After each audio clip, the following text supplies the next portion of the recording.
You've got shit. I've got shit. We've all got shit. So let's therapize that shit with your host, me, Joy Gerhard.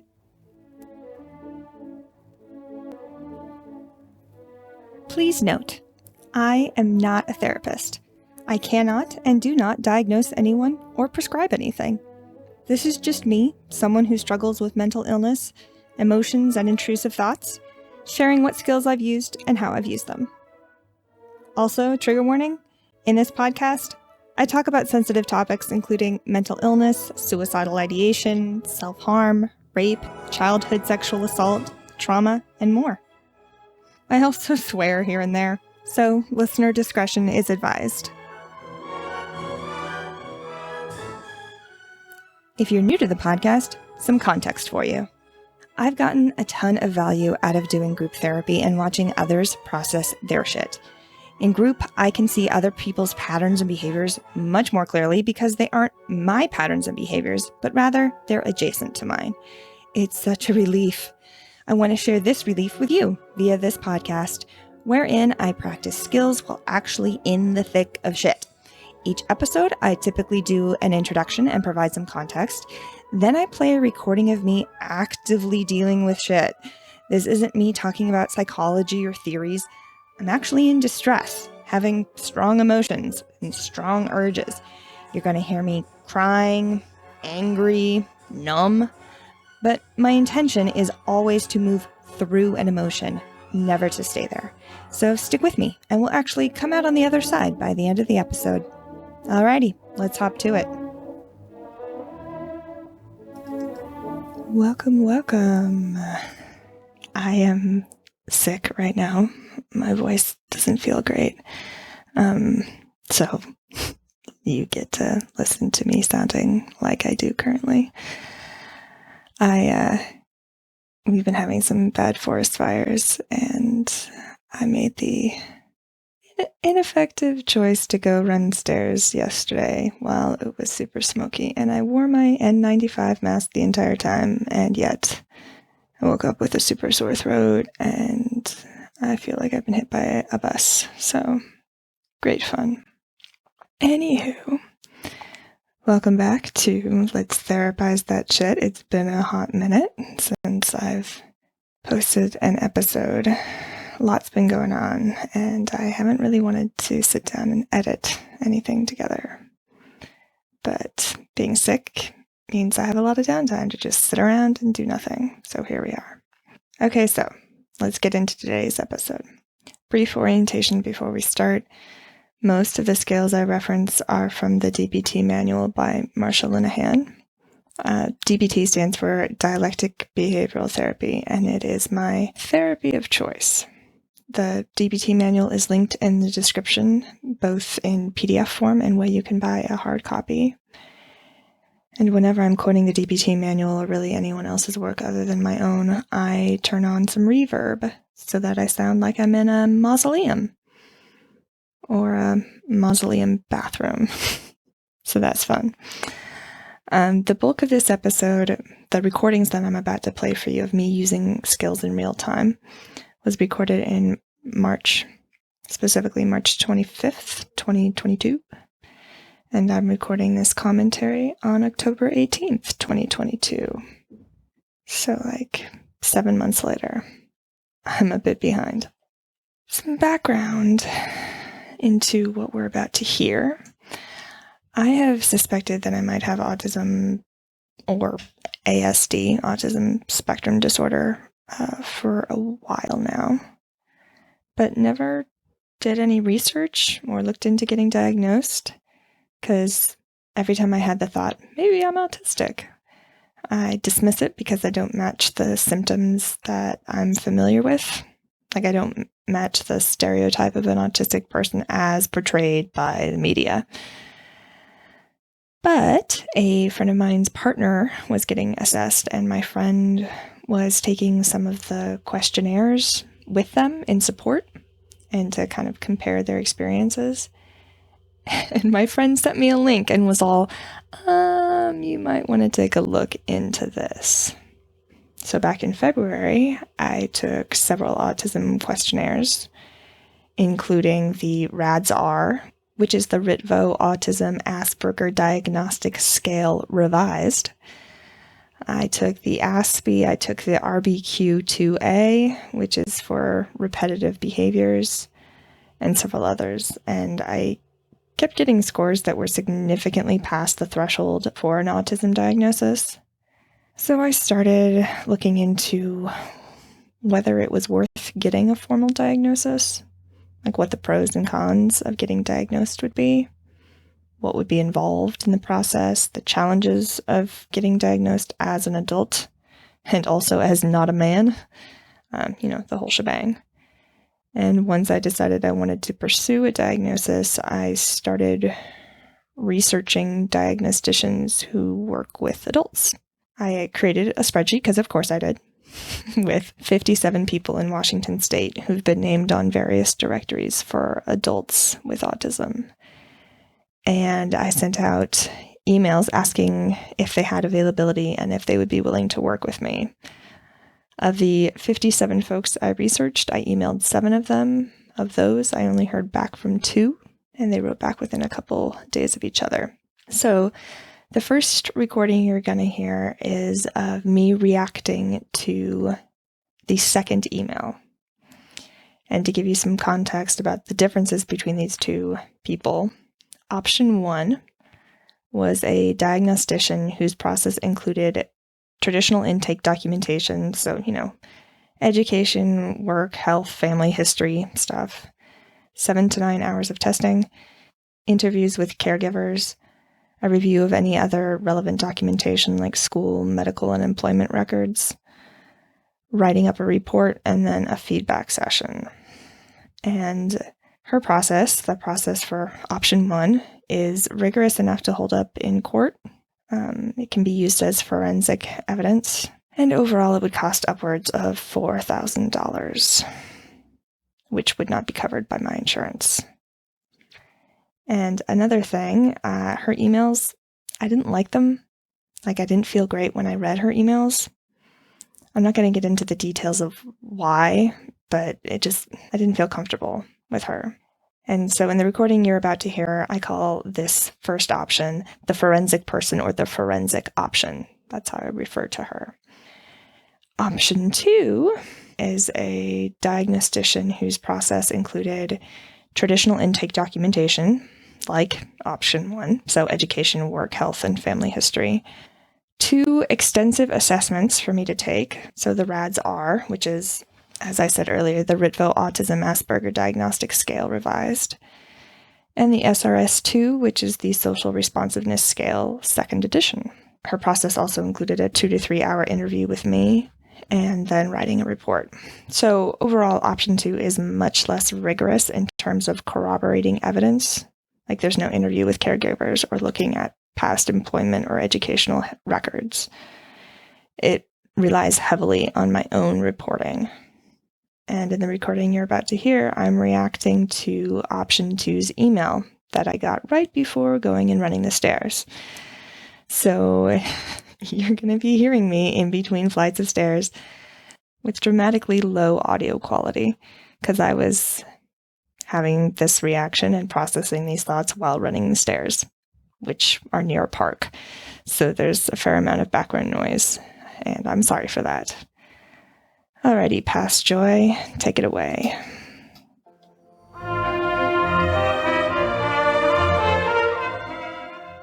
I'm watching myself react to the possibility of seeing this person about ASD who emailed today that it was just an interview with me and my own questionnaires and stuff, and it would be like a 2-hour interview, and that would be it, and it would be $1,500. And I realized I'm having the thoughts that would not be enough. That would not be enough to convince Dad that this is so. That I need to go with the forensic person, the person whose methods are rigorous enough to be used as forensic evidence in court, who would, it would be like a $4,000 assessment, and they would interview caregivers or partners or what have you. And I am watching myself give that person more weight, that's a better option, even though I felt worse with them. And I had the thought that I would definitely not get diagnosed with them because I would not cross whatever threshold is required. And I had concerns over them interviewing either mom or dad about how I was as a child. And I had all of these issues with it. And that one still feels better than this new one that doesn't interview other people and that isn't as rigorous, because it would be more likely to be overturned, like that somebody would be able to argue against it. And I would have less confidence in the diagnosis. And the whole point of the diagnosis is to be confident, because I don't have confidence in my own experience. I don't validate my own experience as valid. I require somebody else to tell me that it is. And so I'm having the thought that with the more forensic person, I would have more confidence that their assessment of me is accurate, which is ironic because I'm relying on somebody else to tell me what my experience is. And that's bullshit. Anyway, those are the thoughts that I'm having.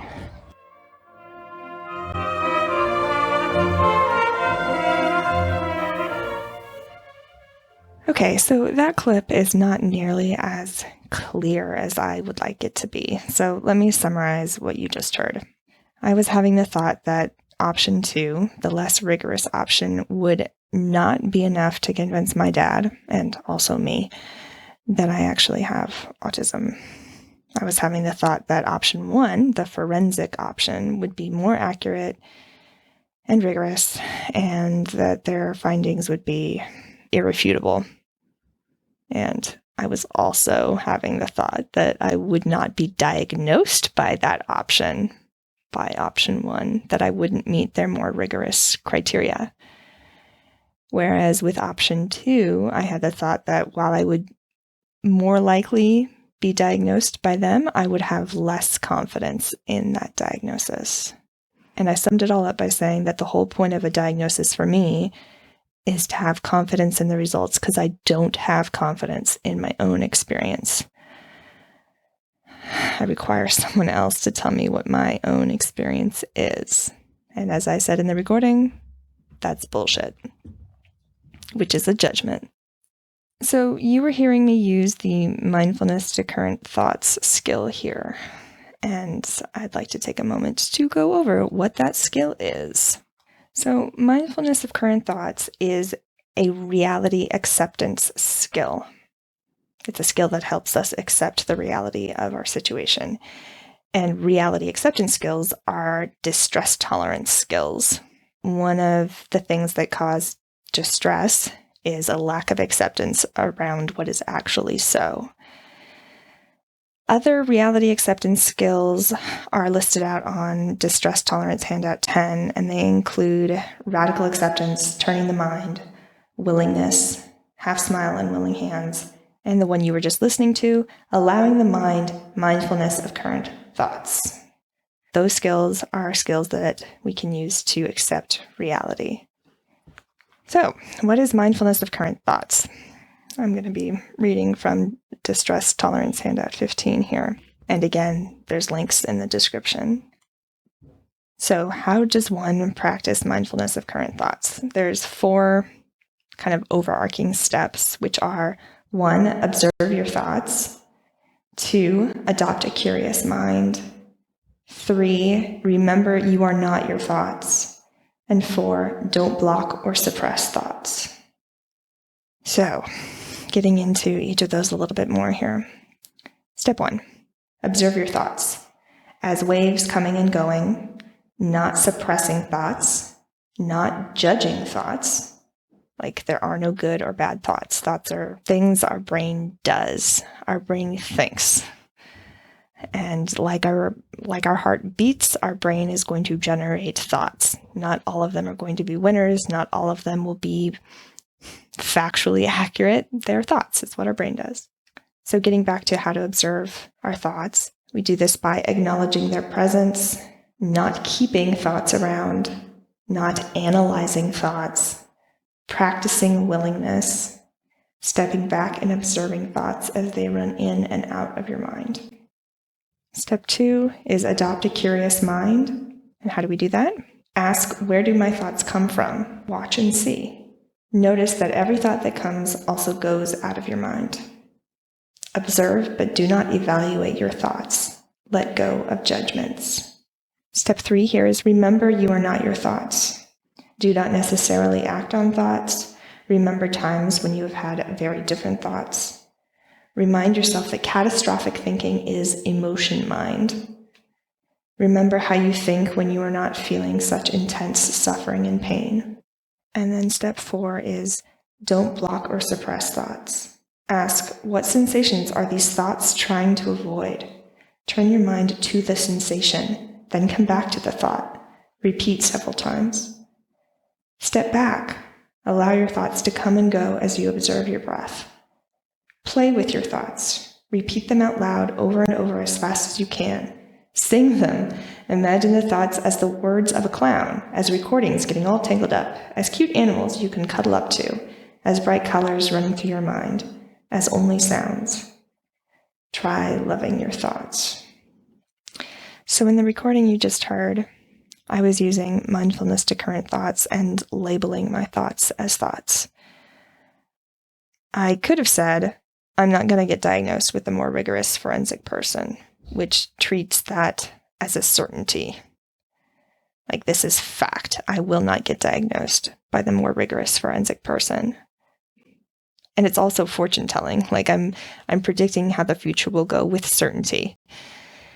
Instead, what I actually said was, I'm having the thought that I won't be diagnosed with a more rigorous forensic person. And it's weird. It's strange to me that it works because it seems overly simple. Like, why does saying I'm having the thought matter? And in this instance, it mattered because I actually have no idea how the future will go. In declaring this is the fact of how the future will go, that's fortune telling. I'm trying to divine the future. And it makes sense that my brain does that. Like, that thought comes from somewhere. It's trying to protect me from something. And it doesn't point towards the actual facts. Like, I can have the thought that I'm a pink elephant. And it is a fact that I'm having that thought. And the I'm a pink elephant is not the fact. This is a really, this one's hard to wrap my head around. It took a lot of practice to wrap my head around this because we relate to our thoughts as fact. And typically it's kind of like relating to movies as documentaries. And maybe as small children we do that. But by the time we reach, middle childhood, we understand that dinosaurs can't sing. So Barney's not real, We understand that, birds can't talk. So Big Bird is not real. Throughout my life, at least, I've related to my thoughts as the facts of the situation rather than as a projection, a thing my brain does. That's what my brain is going to turn out. Sausage making machines make sausage. My brain makes thoughts. And not all of them are going to be winners. Okay, so the next clip takes place 8 minutes later, 8 minutes after the ending of the previous clip. As I was doing the stairs, I was noticing a pattern about needing to be believed, needing to convince people. And I'm going to reference a texting conversation that I had with a guy that I was sort of kind of dating for a couple months. It didn't end well. But this dude randomly texts me a couple times a year, even though the last time I saw him was 5 years ago. And it didn't end well, so it's anyone's guess as to why he's texting me still. But I've chosen not to block him from texting me. And I will explain why in the clip. I will also beep out his name for privacy reasons. So here we go.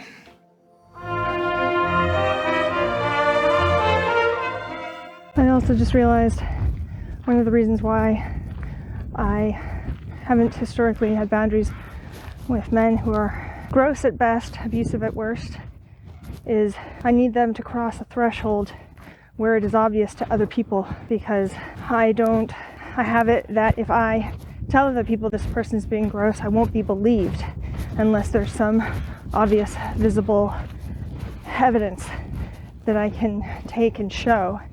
And it's one of the reasons why, I didn't want to block from being able to text me, because I needed to document that he kept reaching out even after I told him not to, because it was only if I documented it that I could prove it to Dad that it had happened, because I didn't think he would believe me, or that he would think it was that bad.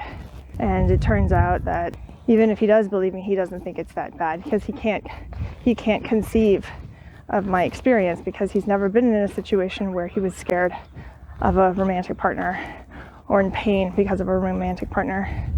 So it begs the question, what would I do if I accepted that my dad cannot validate me, cannot understand my experience, cannot see how bad it is even when there is evidence, cannot understand how bad it is even when there is evidence? What would I do if I accepted that all those things are so? And the thing I would do is I would stop confiding in him about how I feel. I would stop sharing with him my experiences because he cannot validate them. Feels like there needs to be something else, something more physical, like mom in the door lock. But I guess stopping talking to him about my thoughts and feelings about my experience, stopping talking to him about my experience, I think is a thing. Because I can still talk to him about other things. I'm choosing not to talk to him about any subjective experiences. How about that?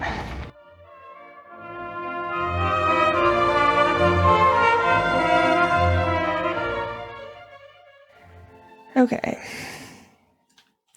At the very end there, I said, I feel like there needs to be something more physical. And then what I said next was a bit garbled. What I said was, I feel like there needs to be something more physical, like with mom and the door lock. If you're new to the podcast, first off, welcome. And second off, I've talked about this quite a bit, that I live with my parents, and that for the last 11 years since I moved back home, my mom has not been able to stop herself from walking into my room without knocking. And in episode 7 on radical acceptance, I asked the question, what would I do if I accepted that my mom can't stop herself from walking into my room without knocking? And the answer felt like, I'm sure it's obvious to you, get a fucking door lock. But for the 11 years prior to that, I would judge my mom and try and persuade her, argue with her, yell at her, cry at her, a whole host of things to try and get her to stop coming in. And all that got me for 11 years was angrier and angrier, because I had the judgment, she should listen to me. She should be able to stop herself. She also had that judgment of herself. She should be able to stop herself. She should be able to change her behavior. And it wasn't until I asked the question, what would I do if I accepted that my mom can't stop herself from coming into my room, that I was able to finally see that I could put a lock on my door. And that's very satisfying, because it's a physical thing that I can do to enforce a boundary, which is why at the end of the last recording, I said I feel like there needs to be something more physical with my dad. So back to the recording you just heard. I was practicing radical acceptance by asking the question, what would I do if I accepted that my dad cannot validate me, cannot understand my experience, cannot see how bad it is, cannot understand how bad it is? What would I do if I accepted that all of these things are so? So let's talk about acceptance for a second here. Acceptance is also a distress tolerance skill in the same school as mindfulness of current thoughts. It is a reality acceptance skill, as stated on distress tolerance handout 10. And this is one of the skills that I have the most episodes on. I'm not even going to tell you what episodes I mention acceptance in because it's almost every one. It's the one I need to practice the most because it's the one I'm the least effective at. I'm not reliable to use this skill, and I'm not reliable to use it effectively. So I need to practice it a lot. So, radical acceptance. This is distress tolerance handout 11. We use it when you cannot keep painful events and emotions from coming your way. What is radical acceptance? Radical means all the way, complete and total. It is accepting in your mind, your heart, and your body. It's when you stop fighting reality, stop throwing tantrums because reality is not the way you want it, and let go of bitterness. What has to be accepted? An excellent question, I'll tell you. So here are the things that have to be accepted. Number 1, reality is as it is. The facts about the past and the present are the facts, even if you don't like them. Number 2, there are limitations on the future for everyone, but only realistic limitations need to be accepted. 3, everything has a cause, including events and situations that cause you pain and suffering. Number 4, life can be worth living, even with painful events in it. And finally, why accept reality? Well, number 1, rejecting reality does not change reality. Oh, if only it did. Number 2, changing reality requires first accepting reality.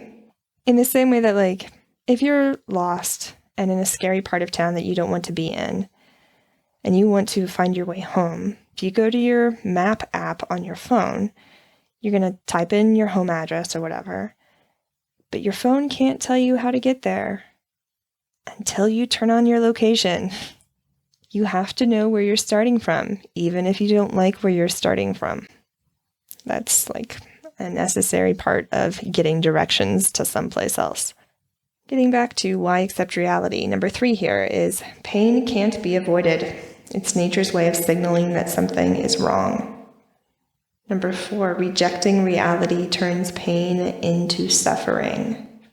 Put a different way, pain without acceptance leads to suffering. Because there's things that I've experienced that are painful, but I don't experience them as suffering. I stubbed my toe, and that's what happened, and it sucks that it happened, and it's really, really painful when it happens, and I'm not still here ruminating on that experience. So there's a way of interacting with our pain, i.e., if we don't accept our pain, that turns it into suffering. Refusing to accept a reality can keep you stuck in unhappiness, bitterness, anger, sadness, shame, and other painful emotions. Acceptance may lead to sadness, but deep calmness usually follows. And finally here, why accept reality? The path out of hell is through misery. By refusing to accept the misery that is part of climbing out of hell, you fall back into hell. So in my example of you being lost in a part of town that you don't like, that you don't want to be in, part of getting out of that place is moving through that place. We don't have the technology to teleport yet. So part of getting out of that part of town requires spending time in that part of town, moving, walking or driving through those streets, even though you don't want to be in those streets. But if I was stuck in a bad part of town and I refused to walk or drive or take a bus in that part of town, I would stay stuck there, because that's the only way to get out, is to take some method of transportation. Yeah, the path out of hell is through misery. By refusing to accept the misery that is part of climbing out of hell, you fall back into hell. Now, there are factors that interfere with radical acceptance, and I'm reading now from Distress Tolerance Handout 11A.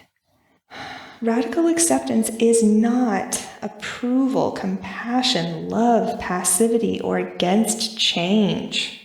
That is not what radical acceptance is. But I think At least I have the assumption that if I accept a thing, it means that I like it, that I'm okay with it. So a lot of times I resist accepting because I think that it means that I liked what happened. And that is not the case. So there are some factors that interfere with acceptance, and those include: 1, you don't have the skills for acceptance. You do not know how to accept really painful events and facts. 2, you believe that if you accept a painful event, you are making light of it or are approving of the facts, and that nothing will be done to change or prevent future painful events. So that's the thought process I was just describing for myself. Number 3, emotions get in the way. And I'm going to insert the word nearly here, but nearly is not part of the original text. So emotions get in the way: nearly unbearable sadness, anger at the person or group that caused the painful event, rage at the injustice of the world, overwhelming shame about who you are, guilt about your own behavior. And the reason I put nearly unbearable there is because emotions can't kill us. They may feel like they can, but we can feel our emotions and not die. So emotions are bearable, even if they feel like they aren't.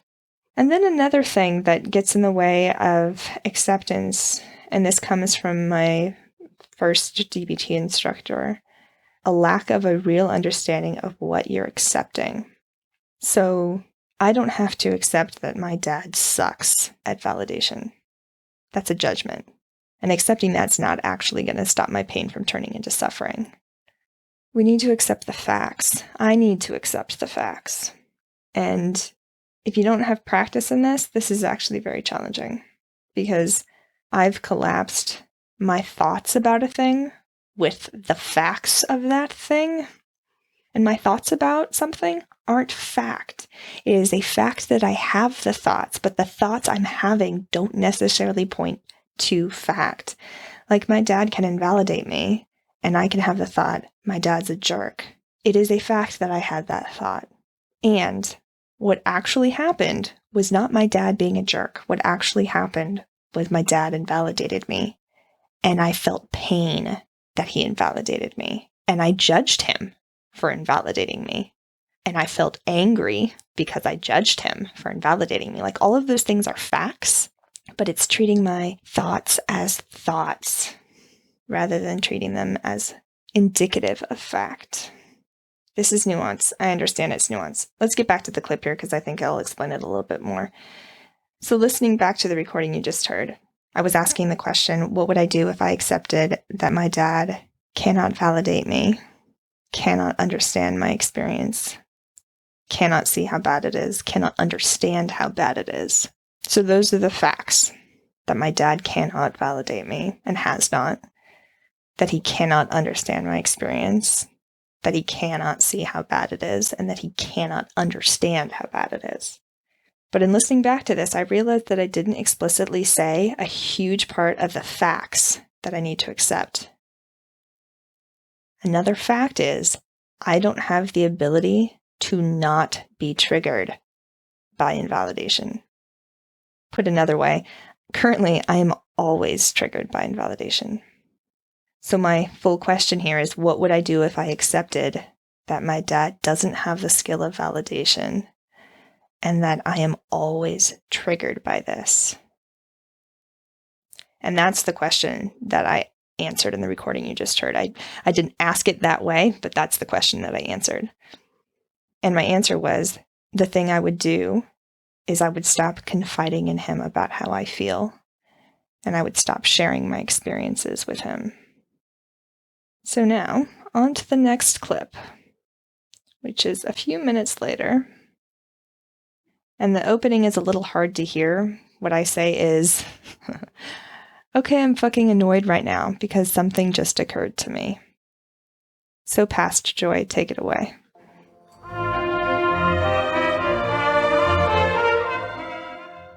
Okay, fucking annoyed right now because something just occurred to me.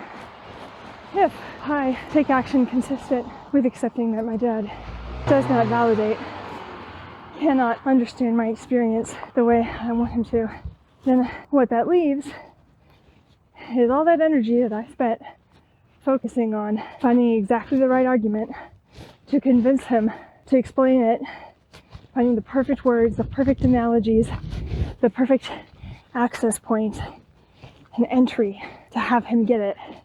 All of that energy I spent doing all of that can be spent on something else, like actually learning how to validate myself, my own experience, fully getting my own experience, practicing accepting that my experience is valid and is caused and comes from somewhere. And that's really fucking scary. And focusing all my energy on trying to convince my dad, trying to explain it to him, finding the perfect metaphors and all that was distracting me from learning how to do it for myself. God, this annoys me. Kind of like how using training wheels on a bicycle. There's a reason we start there. Though increasingly we're actually moving away from training wheels and doing those like little balance bikes without pedals for kids. But historically, there was a reason we started with training wheels. And at some point, continuing to use training wheels means that it's actually preventing us from learning how to pedal and cycle with balance ourselves. And there's a reason we use training wheels. There's a reason that people have different timelines for stopping using training wheels. There's a reason people may always use training wheels. I mean, like, all of these responses to products online that are like, a self-tying shoe, how lazy are people? They're accessibility things. Because there are people who will always need that support. And all of the criticism around it is judgment, assuming laziness rather than an accessibility issue. And I'm realizing, like, I've been attached to my dad validating me, and I've started all of these fights. Like all of these conversations where I was like pushing. I really need him to get my experience because I didn't have the skill to do it for myself, which is why I was so attached to him doing it for me. And he's also the cause, the biggest source of my invalidation. So it was twofold, my attachment to him validating me. If he's validating me, he's no longer harming.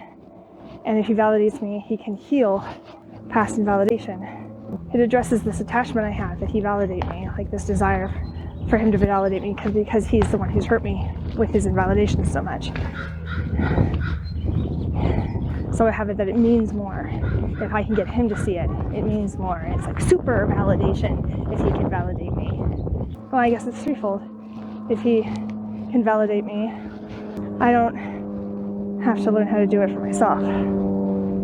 I'm annoyed at this. Like if I accept that he does not validate and that he cannot ever fully understand my experience to the degree that I want him to, that he does not currently understand my experience to the degree that I want him to, that he has not in the past understood my experience to the degree that I want him to, and he will never be able to understand my experience to some degree.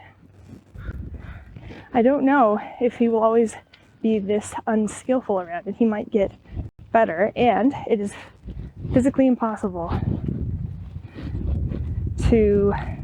for anyone to fully understand my experience all the way down to the bottom because nobody else has my experience. There will always be some disconnect there. And I have friends who get really super fucking close, like to the point where I'm like, that is great. I do not have the experience that I'm missing out, that there's this big gap. I feel fully understood, not fully understood, but mostly understood. And the gap is a gap that I'm like, well, that's a reasonable gap though. Like it makes sense to me and it doesn't bother me. Whereas with my dad, the gap is like the Grand Canyon. Like he does not understand what it's like to be a marginalized gender. He doesn't understand what it is to experience sexual violence. He doesn't understand what it's like to have a mental illness. He doesn't understand what it's like to have a disability. He doesn't understand what it's like to have a to have a marginalized sexual orientation. He doesn't understand like relational trauma. Yeah, there's just a lot of things he doesn't get. And he also doesn't understand what it's like to experience religious trauma. So like all of these major factors that like impact my life and that I carry with me, even when I'm processing them, there's aspects of my trauma that I'm processed, and like the scar is still there, even if it's not like causing daily distress or whatever. Like he doesn't understand what it's like to experience life through those lenses. And I mean, I have my gaps too, right? Like I will never understand what it's like to experience life as a marginalized race, as an oppressed race.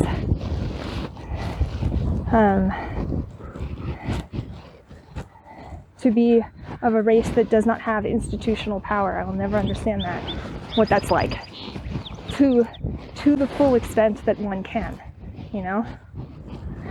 I have access points because I experience oppression and marginalization in other ways, and like I can be like, okay, because I have this experience of mine, I can have access your experience this way, and at least understand that my experience is not all there is.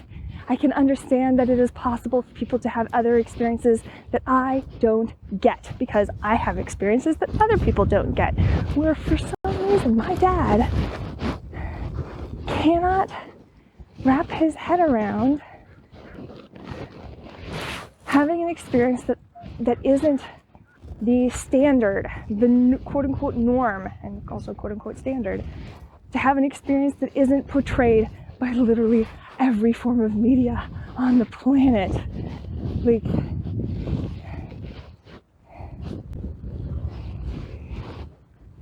and that's in big and little things. Like, remember the joy that my black friends had at seeing Black Panther for the first time, and the joy that a lot of my white women friends experienced seeing Wonder Woman for the first time, of like, oh my god, this thing that I have never seen before is being honored and valued and represented.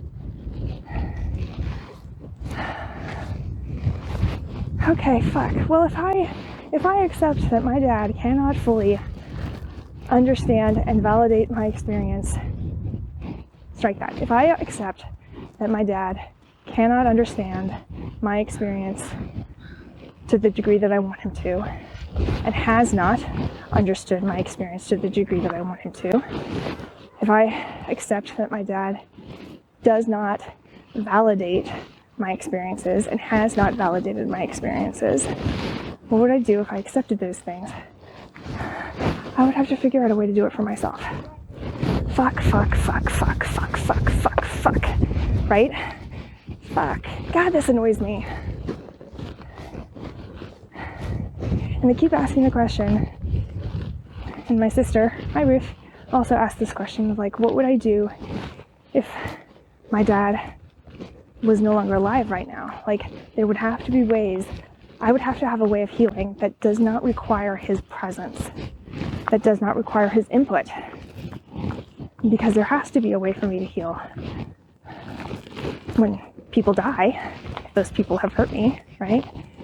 So I've had all this attachment to finding exactly the right words and exactly the right explanation that will have them get it. And if I don't do that anymore, what would I do with all that energy? I would need to learn how to validate myself. That feels really threatening. I don't like that. Like, I'm noticing fear come up. I'm noticing the thought that it won't be enough. That I have this kind of like euphoria of relief when somebody else finds the words for me. And I'm hypothesizing that euphoria is specifically because I don't have the ability or the practice, the skill of finding the words for myself, which is why it feels so good when somebody else does it. But I'm collapsing that with the belief that it only feels good when somebody else does it. Just because it's only felt good in the past, because somebody else has done it, doesn't mean it can't feel good in the future because I do it for myself. And that's not entirely true either, because my statement that it's only ever felt good in the past when other people have done it, I've recorded an experience of me validating myself in the past. Those Facebook posts I recorded explaining my experience of my anniversaries, those were me validating myself. And they were pretty damn good. And I experienced relief. There was this validation euphoria, I guess, of like, oh my God, somebody said it in exactly the right way. And it was me. And this attachment, God, I hate all of this so much. This attachment to finding the right words to explain myself hasn't been for my own benefit. It's been so that other people will understand. Specifically, other people who are hurting me will understand. Like, my entire motivation in understanding my experience has been to convince other people so that they will stop invalidating me. Oh God, this doesn't feel good. This is uncomfortable. Okay. Yeah, like even those Facebook posts, the motivation behind it was to explain it to other people so that they would get it. And what would happen if I refocused that energy on explaining it to myself so that I can get it? That feels really threatening. Having the thought that is really threatening, because it leaves me open to invalidation, right? Right. Because all this time, me explaining it to other people is a defense mechanism, because if I can explain it in such a way that they get it, then they can validate me and stop invalidating me. The main goal, like, I'm using their validation as a defense mechanism against their invalidation of me. So like me validating myself, having the thought, well, that still doesn't solve my problem of other people invalidating me. And then I'm having the thought that if I were really fucking skilled at self-validation, it would not be as threatening to receive other people's invalidation. Like, I would be unfuckwithable. I mean, as much as anybody can be, I guess. Because we're still impacted by what other people do and say. It's just the degree to which that happens is something that I think I can acquire skills around that would make a difference for me. Okay. Interesting. I don't like this. I'm anticipating a threat. I'm feeling anxious. So I'm going to go back to running the stairs because I took a brief break to record this, and now I'm going to go run stairs. Okay, goodbye.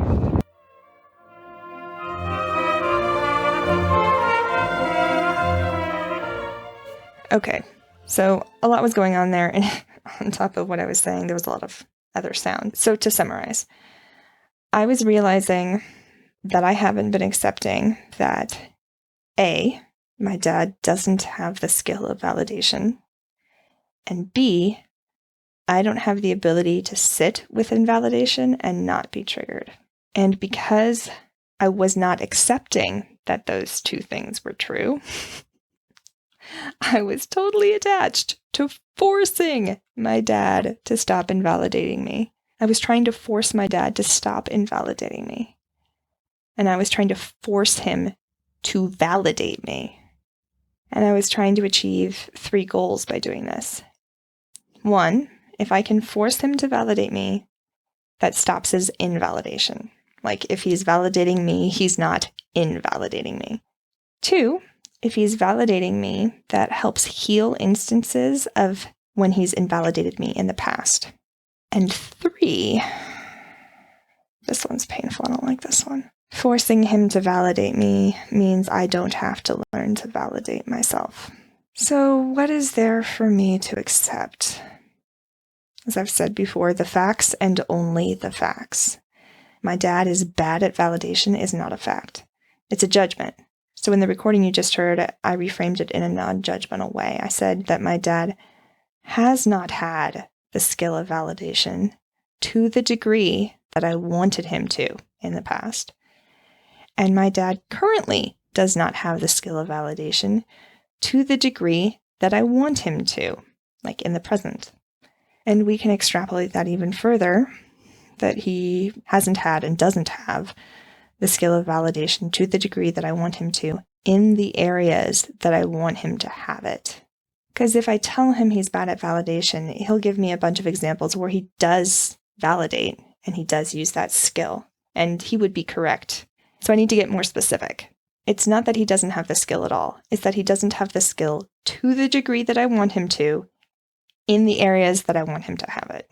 And another part of the facts that I need to include in what I'm accepting is that I have feelings about his lack of skill around validation. That's part of the facts. I do have feelings about it. I am impacted by his lack of skill around validation. I have judgments about it. I have thoughts about it. It feels painful to me. And all of these things are part of the facts. So let's get the whole phrase in here.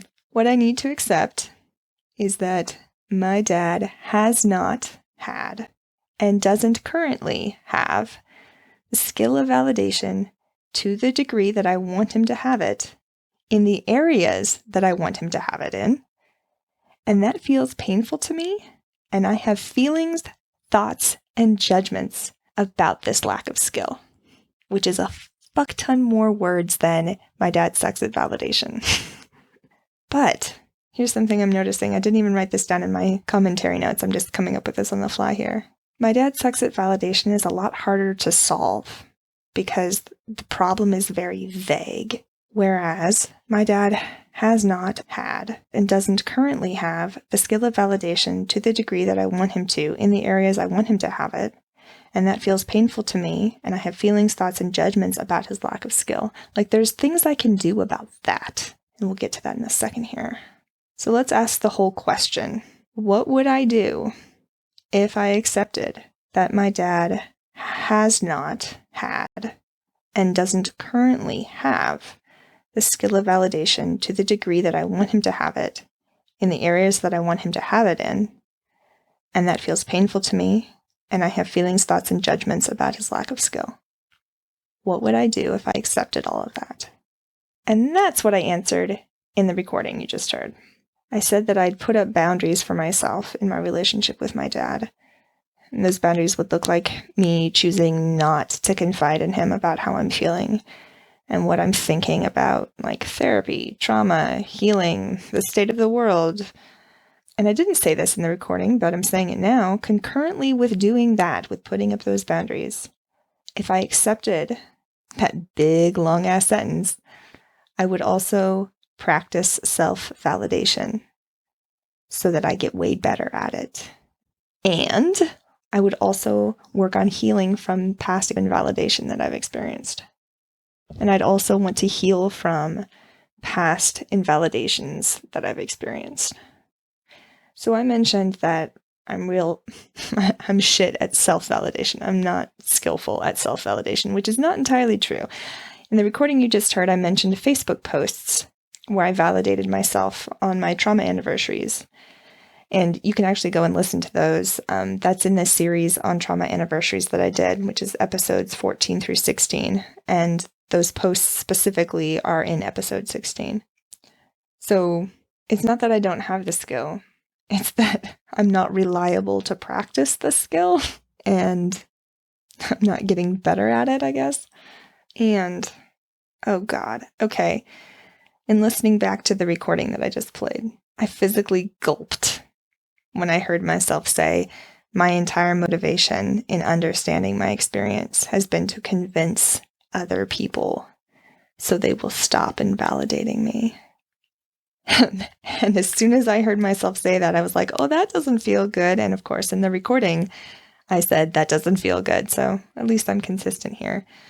I think that's part of why self-validation doesn't typically feel great, is because most of the time when I'm doing it, it's like a dress rehearsal for how to convince somebody else of my experience. Like that's my underlying motivation, rather than my underlying motivation being exclusively seeing how my own experience makes sense for no other reason but that, just for myself.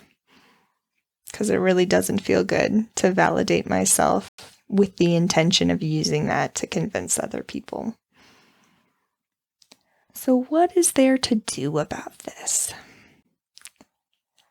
Fucking observe. Again, the answer is always observe. Observe when I'm motivated by convincing other people that my experience is valid.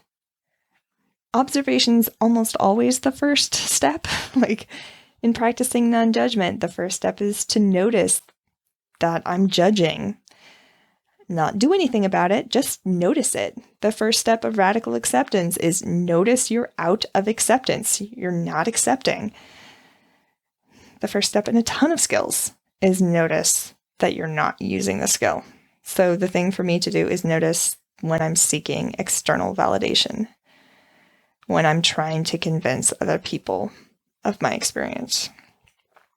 And I'm annoyed by this because that means there's something that I can do to shift my experience instead of blaming everyone else and making it their fault so that I don't have to take any action. I'm fucking annoyed. And since I've made that recording, like 7 months ago, I've been working on noticing that when I'm seeking validation from others. And you know what? I'm really ineffective at it. I don't notice it right away, or even close to right away. More often than not, my sister's the one who points it out to me. So this tells me something. Not that it's pointless, and that I'm just going to always suck at it, but rather it tells me that I haven't been practicing in a way that's actually effective, because I know that I can learn how to notice something. I have learned how to notice things in the past. And in order to do that, the thing that had me be effective was I needed a search image. Like when I learned to notice judgments, I had a list of what judgments look like. Things like should and shouldn't, fair or unfair, right or wrong, name calling, like calling someone an asshole. And there's more on this in episodes 4, 7, 17, 20. You know, most of my episodes touch on this, but those are the 4 big ones. What I think I've been ineffective at is identifying the hallmarks of what it looks like when I'm seeking external validation. I'm not clear on what that is, what it looks like.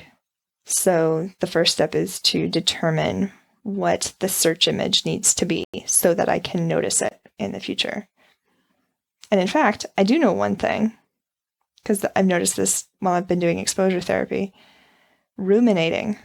Like I practice counter arguments, or I practice convincing in my mind. I rehearse what I would say to convince someone. And it feels like being on a hamster wheel.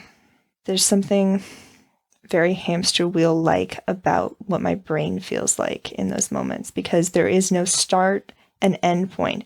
It's just spinning and spinning and spinning and spinning. It's like being in a maze with no entrance or exit. I can keep walking. I can constantly be like moving my body and still not make any headway. So that's a thing I can start to notice and get more effective at when I'm churning like that. So yes, I'm going to wrap up now because I'm really fucking tired and my voice hurts. Before I end, I wanted to mention that if you like this content, you think it's useful, it would be fucking awesome if you contributed to my Patreon. There's a link in the description. I don't have much to give in terms of like bonus material or anything. I give my Patreon subscribers a shout out. So a shout out to my sisters, Anne and Ruth, for contributing. But yeah, there's a couple different levels, and it actually makes a lot of difference in me being able to afford to host this podcast and keep it going. So yeah, consider doing that. And also, if you have questions, comments, concerns, clarifications, other things that start with a K sound, you can email me or at me at any of my social media channels. Links for those are also in the description. And because I never really know how to end this, I'm just going to end it in my usual way, which is super abrupt. This has been Let's Therapize That Shit with your host, me, Joy Gerhard. If you like what you heard, please rate, review, subscribe, and tell your friends about it. I'll see you next time. Intro and outro music is Swan Lake Opus 20 by Tchaikovsky, performed by the London Symphony Orchestra, conducted by Anatoly Fistulari, and released on LP by Richmond High Fidelity London Records in 1952.